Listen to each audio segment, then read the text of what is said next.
Hey everyone, welcome back to the channel. Today's video is going to be hopefully a quick one. I don't have a whole lot of time. It's been a rough, crazy, busy week already, and we're only halfway through it. So I'm going to get right to the point. It is getting close to the end of the year, close to holiday season, and I know that is not always a fun time for just everybody. A lot of people love it. It's great. It's fun. All the things that come along with it. But also for a lot of people out there, especially with the economy the way it is, it's also a hard season. It's hard to make your dollar stretch with all of the food, the gifts, the traveling, etc. Sometimes it can get a little overwhelming. So I was thinking today about different ways that our family saves money. And not just at the holiday season, but all throughout the whole year. So I thought I would come up with a list of 10 things that we do, as if our family does, or just frugal. We'll use the word frugal. If I'm talking about myself, I say cheap because I'm not afraid to say that I'm cheap. But we'll say frugal for the sake of this video. 10 things that frugal people do to save money where they can throughout the all year so that they can maybe save a little bit and put a little bit back each week or each paycheck or each month to use in the holiday season, or just in general to save where you can, make ends meet. And so I thought I would pass it along. There might be things on this list that you've already heard of and that you are already putting into practice. And there may be things on this list that you may not have thought of. So just in case it might help somebody, here you go. So the number one thing on my list that I have here is I have this year, really a lot, but really this year, I have focused on cutting out paper products. And that is not to save the environment or anything like that. It's to save my wallet. So we were using paper towels like crazy. And I have really tried to cut back on the paper towels. I have dish towels. I usually have 2 in my kitchen at one time. One is for like dishes and kitchen use. The other one is I use it as a hand towel so that when I wash my hands at the kitchen sink, I dry my hands on that particular dish towel. The other one is for, dishes, wiping up spills, whatever. The other one is for my hands only. I've also cut out, I don't buy paper plates. I will on occasion buy paper plates if we're having like a large gathering. I don't have enough plates, like just simply for the fact that I only have like a service of 8. And if we're having 20 people, I need plates. So I will go and buy paper plates for like Christmas, Thanksgiving, things like that. We're hosting my care group at church we're hosting it here at our house the first week of December. I will buy paper plates for that, paper napkins for that, those types of things. Yes. And I will keep some on hand. Any leftovers, I don't throw them out. I keep them up in the top of a closet somewhere in a Ziploc bag. For certain things, like tonight, I just happened to go and take Jason's grandmother a plate for supper. So I used a paper plate, wrapped it in foil so that she didn't have to worry about trying to get me my dishes back. So things like that, I'll keep on hand just for those times. But we do not, as a whole, just eat on paper plates all the time. So I've cut those out. We eat on our real plates. I've cut out paper towels as much as possible. I still buy them, but we don't use them all the time. I used to buy paper napkins constantly, and this year I have decided that we're not using paper napkins anymore. I do still have some on occasion like that. I have a pack because, we typically will pack a lunch on Sundays when we go into town. Where we worship is like 45 minutes from here. So we will go into town, we have worship, we usually pack a lunch, eat lunch there, and then our evening service is at 1:30. And then we come back home. So we stay all day in town, and I'm not eating out every Sunday. When we go in every 2 weeks for our big grocery hauls, I make the kids pack a lunch. Now on this last one, we did get some lunch at Costco, but my kids packed a lunch. They had already eaten their lunch and they were still hungry. So I bought them a piece of pizza at Costco. But in all, we pack a lunch. And so I like to have paper napkins on hand to stick in lunch boxes for those. So I will buy them, but it's not like all the time because that's how we use napkins. I got my mother-in-law last year for Christmas and my birthday. She bought me a bunch of cloth napkins. I've seen them here and there on the clearance section. I grab them. I don't really care what they look like. And I just have a big Rubbermaid tub that I keep them all in. And I have to wash dish towels and aprons and pot holders and placemats and tablecloths anyway. So I just throw the napkins in that load of clothes. And that has really saved us a lot just by cutting out paper cups, paper plates, paper napkins, paper towels. That saves a lot. Number 2 on my list is don't buy the newest tech. My phone is not the newest iPhone. We do not go, oh, iPhone 15's coming out, I have to get it. No. We will not replace our iPhones or cell phones, whatever, whether you have an Android, iPhone, whatever. We don't replace them until they don't work anymore. Like they just completely quit working. And then by that time, it's been years since we've had an upgrade. And usually we will be able to be eligible for an upgrade for free at that point with our cell phone provider. And that's how we get a new phone. So we don't upgrade just because it's the latest and the greatest. If it's working fine, then I don't need to replace it. Number 3 on the list is we try to cook more at home versus going out to eat. I know somebody personally in my life who shall remain nameless, but this person eats out for every single meal. Breakfast, lunch, dinner. They're eating at a restaurant. They never, ever, ever cook meals at home. If they have a home cooked meal, it's because somebody invited them over for dinner or brought them a meal or something like that. It is never because they cooked it. I cannot imagine the amount of money that person pays out every month. That's crazy. So I'm not saying we'd never go to restaurants. We do. Occasionally we will go to a restaurant because there's a new one opened up and we'd like to try it. Or it might be somebody's birthday. In our family, if it's your birthday, you get to pick the dinner for your birthday. Either you pick what I cook and I will cook whatever meal you request, or if you want to go to a restaurant, we will go. That's about the only time we really go, unless it's something that's like, life happens and it wasn't planned and it's been a crazy day, and let's say somebody's in a hospital or somebody had to work late or something else happened over here, or we had a really bad day here, maybe school took forever and I didn't get, then it might be one of those things where Jason just says, hey, let's just order pizza, or hey, I really want to just go out to eat anyway, we'll just do it. But that's very, very rare. So we try to cook from home versus eating out. Number 4 is closely associated with that. As I'm cooking at home, I try to cook from scratch and not lean so heavily on the convenience types of foods like you would find at the grocery store. Now, yes, a frozen lasagna is going to be less expensive than a restaurant, but I can make that lasagna from scratch for even less money than the frozen one, and it's going to be better. It's going to taste better. It's going to be more meat, and it's going to be better for you. So I try to do the more cook at home, but don't rely on the convenient stuff. So like all those meals that are already prepped that you can do the subscription box for, that you've seen, I won't name their names, but you know what I'm talking about, where they have it all, it ships to your door and all the ingredients are pre-portioned out, they have the recipe card and all you have to do is cook it. Those are great. And if that's what you want to do, then that's much better than going to a restaurant. But if you have your staples at home, then you can make that same meal for a lot less money than ordering it from that place. Does that make sense? So it's just even more that you can shave off. But if you can't cook from scratch at home, then that's your next best alternative, is to get the frozen pizza, the frozen lasagna, those pre-prepped meals at the grocery store, or from that meal kit subscription or something along those lines. That's still going to save you more money than going out to eat every single meal.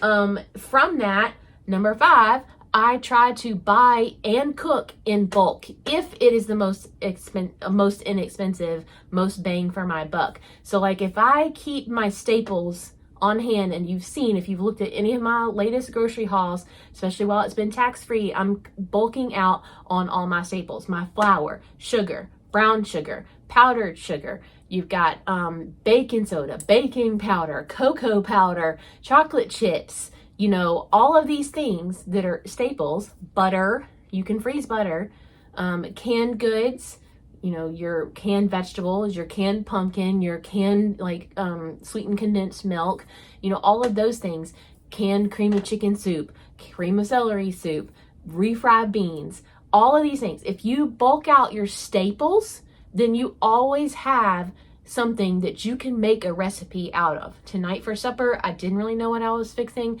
I knew I had chicken in the freezer. I pulled it out this morning and I let it thaw, and I know I have plenty of rice, and I know I have cream of chicken soup, and I know I have cheese. So I just kind of threw it all together, stuck it in the oven, and then I put some butter beans on the stove that were in the freezer with some chicken broth, and I let them go. Done. Dinner was done. It didn't cost me an arm and a leg. It was filling, and we were fed. So that's kind of easy as long as you have your freezer stocked and your staples stocked. And if you can buy those staples in bulk, if it's the most cost effective to buy it in bulk, then do that. And then you're shaving off even more. With that, number 6 is going to be, when you're shopping, you need to compare your prices as far as what the price per unit is. Now, I learned this from my daddy when I was a little girl. Speaking of Daddy wants me to remind everybody to please subscribe to my channel. I would be so appreciative if you would, and so would my daddy. So please do it for Daddy. There, I told him Dad. So don't say I didn't tell him. So he was always taught us when we were little, if you would say, okay, hand soap, it's not going to go bad. Do you buy it in bulk at Sam's, or do you buy the little individual hand soaps? Well, it depends. Sometimes the little individual ones is going to work out to be like maybe 4 cents an ounce, but the big bulk one might be 10 cents an ounce, but you think you're getting a better deal because you bought it in bulk, but the little one was on sale this week, so it ended up being cheaper. So you always, always, always do your math. That's why if you see on the way I do my grocery shopping, I will have it on here. Like, for example, here, my parchment paper. Well, at Kroger, it came out to 10 cents a square foot. At Walmart, it was 8 cents a square foot. And then at Sam's, it was 4 cents a square foot. So where am I getting the most bang for my buck? Just because at Walmart, that Walmart was twice the price of the bulk parchment paper at Sam's. But that's not always true. So you always need to check the prices per ounce, whether it's per ounce, whether it's per slice. Like if it's American cheese, I figure out what is it per slice of cheese. If it's like toilet paper, then I go to however much is it per sheet, because a sheet of toilet paper is a sheet of toilet paper is a sheet of toilet paper, no matter what. So I price it all the way down to the square of toilet paper. How many sheets am I getting for the least amount of money? So I compare prices per unit, per store, and I go to that store and get all these items that are the cheapest at that store. Does that make sense? Also, number 7, my kids know this. I've pounded it and pounded it and pounded it into their brain. You do not leave a store without checking to see what's on the clearance aisle first. You never know what you're going to find. I have found stuff for Automotive. I have found paint. I have found paper for like my planners. I've found markers, Ticonderoga pencils after school is back, and it's now like they go from back to school stuff to like Halloween stuff, and all the back to school stuff is on the clearance aisle now. That's when I go and get tape and glue sticks and real like Ticonderoga, the really good pencils and those kinds of things. I just bought, we have Fall Family Night this weekend at church. The theme is a luau, and I just saw on Walmart, I just checked the clearance aisle. I just checked it, and what do you know? There's these great big palm leaves for 75 cents a piece. So I texted the girl that's in charge of it and said, do you want these? And she said, yes, get every single one that they have. Well, if I hadn't gone to check the clearance aisle, I never would have seen those. We would not have known. You never know. You may go in there and there's not a thing you need, and you might go in there and you find something that you are so glad that you checked. Always check the clearance aisle. I have found food on clearance, everything. Number 8, I use the rewards apps. If you can reuse them, like I know Kroger has an app, Walmart has one, but I don't think it's a rewards. There's all kinds of like Walgreens has one that you can get rewards with. The Kroger has coupons, like digital coupons, the weekly digital deal coupons. You can get fuel points when you shop at Kroger, which saves you at the gas pump, all of those things. Plus the Fetch Rewards app, which I love.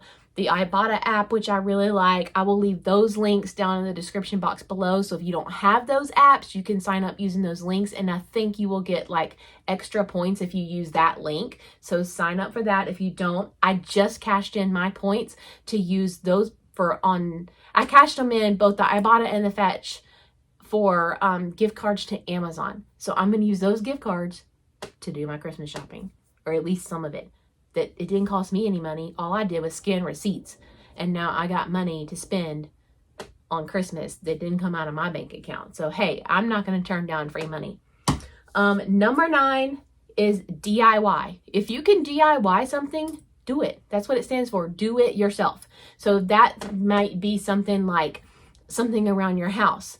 Like just recently, I redid our laundry room. I can link that video in the description below as well if you'd like to go check it out. I did it for way less than it would have cost me had I called someone in, a professional, to come in and paint, hang custom shelving, decorate it, and all of that kind of stuff. I just did it myself, and I think it turned out pretty cute for a fraction of the cost. I mean, a fraction.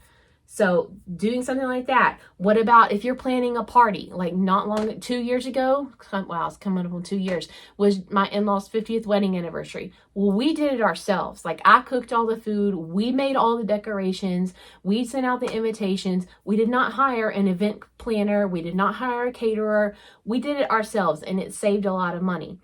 You could do that. Same for a wedding.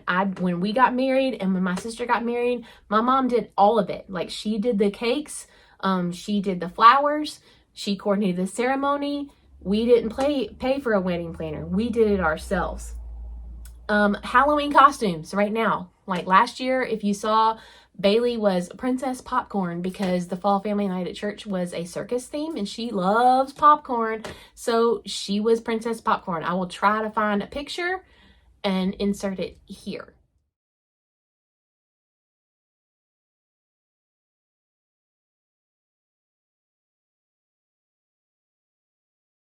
This year, it's a different theme. It's that luau theme. So she's DIYing, or I'm DIYing her costume.